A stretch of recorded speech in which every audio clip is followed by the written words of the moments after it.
Welcome to McPlum, simple solutions served daily. You start by locking a niche and a specific offer. This focuses your messaging and saves time.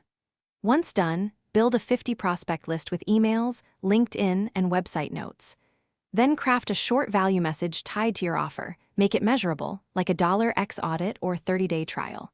Next, send one cold video to high-value targets, follow with an email, then a LinkedIn DM. Do this today.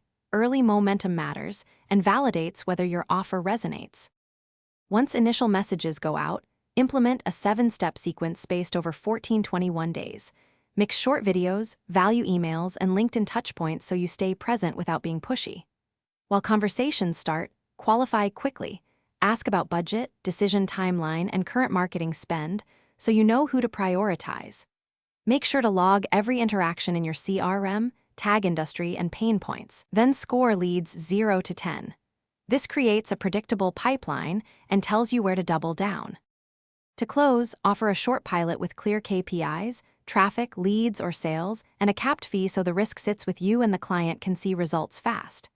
Once pilots convert, scale the channels that worked, increase budgets, widen audiences, and automate follow-ups while maintaining personalization. Track CAC and conversion rates weekly. Make adjustments to creatives and targeting. If outreach yields few meetings, troubleshoot. /B subject lines. Lower your initial ask, or shift to high. Thanks for watching. Stay juicy and subscribe.